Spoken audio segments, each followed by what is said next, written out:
अपने कैरियर को लेकर हर किसी का अपना एक सपना होता है। यदि आपका सपना है प्रोफेसर बनने का, तो आज की ये वीडियो आपकी बहुत काम की होने वाली है, क्योंकि आज की इस वीडियो में हम बात करने वाले हैं कि आप किस प्रकार से एक प्रोफेसर बन सकते हैं। अगर आप प्रोफेसर बनना चाहते हैं तो आपको कुछ बातों का ध्यान रखना होगा। सबसे पहली चीज तो आपको अपना 10th कंप्लीट करना होगा, देन उसके बाद अपना 12th कंप्लीट करना होगा, फिर आना होगा आपको ग्रेजुएशन में। आप जिस भी सब्जेक्ट में रुचि रखते हैं उस सब्जेक्ट में आपको अपना ग्रेजुएशन कंप्लीट करना होगा। वो बीएससी हो सकता है, वो बीए हो सकता है, वो बीकॉम हो सकता है, या फिर वो बीबीए भी हो सकता है। वो आपकी इच्छा पर निर्भर करता है और आपका क्या बैकग्राउंड रहा है 12th में उस पर निर्भर करता है। कोशिश करिए यहाँ पर किसी भी यूनिवर्सिटी से अगर आप ग्रेजुएशन कर रहे हैं तो वो यूनिवर्सिटी मान्यता प्राप्त होनी चाहिए, उसकी अच्छी इमेज होनी चाहिए पूरे इंडिया में। आप किसी भी लोकल यूनिवर्सिटी से कर लेते हैं जिसकी कोई मान्यता नहीं है तो ये आपको आगे जाकर समस्या देगा। तो कोशिश करिए किसी ऐसे यूनिवर्सिटी से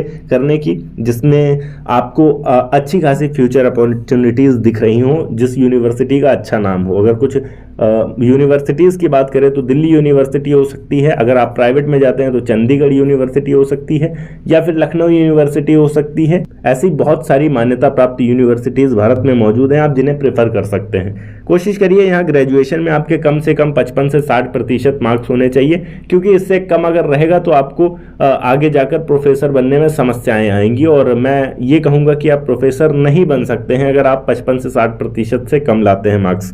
अगर आप ग्रेजुएशन कंप्लीट कर लेते हैं तो उसके बाद आपके पास ऑप्शन आता है आप अपनी मास्टर्स डिग्री कंप्लीट करें। मास्टर्स में आपके पास ऑप्शन आता है पीजी का।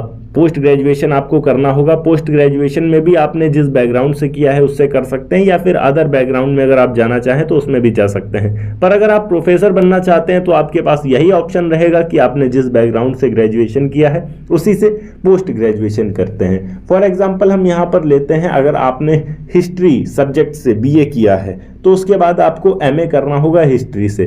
उसके बाद जब आपका एमए कंप्लीट हो जाएगा, पोस्ट ग्रेजुएशन कंप्लीट हो जाएगा, देन यहाँ अगले स्टेप पे आना है। अब आपको कुछ एग्जाम्स देने हैं और उन्हें क्वालिफाई करना है। जैसे कुछ एग्जाम्स की अगर हम बात करें तो नेट, जिसका मतलब होता है national eligibility test, NET NET, और दूसरा होता है स्लेट, जिसका मतलब होता है स्टेट लेवल एलिजिबिलिटी टेस्ट, जिसे SLET यानी स्लेट कहा जाता है। अगर हम इन्हें कंडक्ट करवाने वाले की बात करें तो नेट को कंडक्ट करवाता है UGC, यूनिवर्सिटी ग्रांट कमीशन। ये एक ऐसी संस्था है भारत में जो बहुत सारे एलिजिबिलिटी टेस्ट्स को कंडक्ट करवाती है और इनके अंडर ही आता है नेट। अगर हम नेट एग्जाम की बात करें तो नेट एग्जाम को जब आप देने जाते हैं तो सबसे पहला पेपर आपको मिलता है जिसमें 50 क्वेश्चन होते हैं, 2 नंबर का हर क्वेश्चन होता है और 100 नंबर इसमें टोटल आपके होने होते हैं। इसको करने के लिए आपको 1 घंटे का समय दिया जाता है। देन तुरंत उसके बाद ही आपको समय बीच में नहीं दिया जाता है। ऐसा नहीं है कि आपने एक एग्जाम दिया और उसके बाद आपको लंबा रेस्ट मिल गया है प्रैक्टिस करने का दोबारा, ऐसा नहीं है। एक एग्जाम जैसे ही आपने कंप्लीट किया, इसमें बेसिक जनरल चीजें आएंगी, इकोनॉमिक्स आएगी, मैथमेटिक्स आएगी, इंग्लिश के कुछ क्वेश्चंस आएंगे, ऐसे आएंगे। इन 50 क्वेश्चंस को आपको करना होगा। देन इसी के अलावा फिर आपको तुरंत दूसरा पेपर इसी का देना होगा और उसी एग्जाम हॉल में जहां बैठे होंगे वहीं आपको प्रोवाइड कर दिया जाएगा, और वो होगा एक पर्टिकुलर सब्जेक्ट का पेपर। फॉर एग्जाम्पल हम यहाँ हिस्ट्री को लेकर चल रहे हैं तो हिस्ट्री रिलेटेड हमको पेपर दिया जाएगा और उसे सॉल्व करना होगा। उसमें टोटल हमारे 100 क्वेश्चंस होंगे और उसके लिए हमें 2 घंटे का समय मिलेगा। इस पेपर को भी हमें सॉल्व करना होगा और इस तरीके से हम एक दिन में 150 क्वेश्चन करके आएंगे और उन 150 क्वेश्चन के टोटल 300 नंबर होंगे और उसी के आधार पर जो भी हमारा पास या फिर फेल होगा वो निर्धारण किया जाएगा। यहाँ पर एक चीज का आपको ध्यान रखना है कि आप जिस भी पर्टिकुलर सब्जेक्ट से अपना UGC नेट करना चाह रहे हैं उस सब्जेक्ट पर आपको अच्छी कमांड होनी चाहिए, क्योंकि जो पर्टिकुलर सब्जेक्ट का पेपर आपको मिलेगा वो बहुत ज़्यादा टफ होता है और उसे आप अगर पूरा कर लेते हैं तो ये माना जाता है कि हाँ आप उस सब्जेक्ट में मास्टर्स कर लिए हैं और आगे जाकर आप उस सब्जेक्ट को बच्चों को पढ़ा भी सकते हैं, इतना ज्ञान है उस सब्जेक्ट का आपके पास। यदि हमने नेट या फिर स्लेट पास कर लिया तो क्या हम किसी कॉलेज में प्रोफेसर बन जाएंगे? बिल्कुल नहीं। आप आपने अपना केवल नेट या फिर स्लेट पास किया है, इसका अर्थ यह है कि आप एलिजिबल हो गए हैं प्रोफेसर बनने के लिए, आप प्रोफेसर हो सकते हैं, ये इतना गारंटी देता है। अगर आपके पास नेट या स्लेट है तो आप किसी कॉलेज में अगर आवेदन करने के लिए जाएंगे तो वो आसानी से आपको जॉब दे देंगे, क्योंकि आपने नेट या फिर स्लेट क्वालिफाई किया है। और ये एक एलिजिबिलिटी टेस्ट है। एलिजिबिलिटी का अर्थ ये होता है, फॉर एग्जांपल हम यहाँ पर बात करते हैं, अगर आप यूपी पुलिस की भर्ती आई है और आप यूपी पुलिस में शामिल होना चाह रहे हैं, तो यूपी पुलिस में शामिल होने के लिए क्राइटेरिया क्या है? 12th।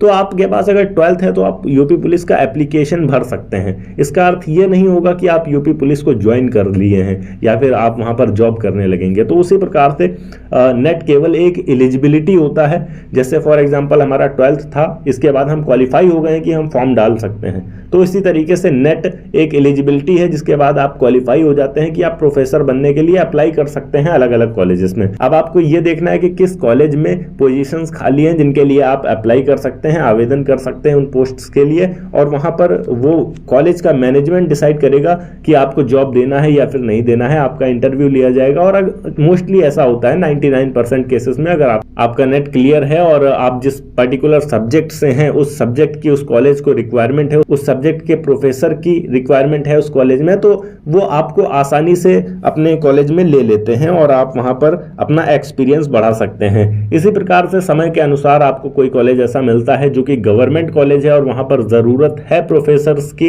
तो आप उस कॉलेज में भी आवेदन कर सकते हैं और अगर आपकी किस्मत अच्छी होगी तो आपको गवर्नमेंट जॉब भी मिल जाएगी। यह एक चीज का ध्यान रखना है कि आपको प्राइवेट कॉलेज जरूर से जरूर जाना है, क्योंकि गवर्नमेंट कॉलेज आपको इतनी जल्दी नहीं मिलता है जब तक आपके पास एक्सपीरियंस नहीं होता है। तो आपको प्राइवेट कॉलेज में एक्सपीरियंस लेना है। जब आपके पास एक्सपीरियंस होगा तब आपको गवर्नमेंट कॉलेज और आसानी से मिल सकता है। जब आप पहली बार किसी कॉलेज में आवेदन करते हैं तो आपको असिस्टेंट प्रोफेसर का पोस्ट दिया जाता है और असिस्टेंट प्रोफेसर के तौर पर आप सीखते हैं कि किस तरीके से कॉलेज में पढ़ाया जाता है, काम किया जाता है। जब आप असिस्टेंट प्रोफेसर के पद पर रहकर काम करते हैं, धीरे धीरे समय के साथ आपका प्रमोशन होता है और आप एक प्रोफेसर बन जाते हैं। यहाँ अगर हम एक एवरेज प्रोफेसर के सैलरी की बात करें तो अगर आप असिस्टेंट प्रोफेसर हैं तो आपको 30,000 से लेकर 60,000 रुपए तक महीने की सैलरी मिल सकती है। एसोसिएट प्रोफेसर हैं तो आपको 60,000 से 1 लाख तक मिल सकती है।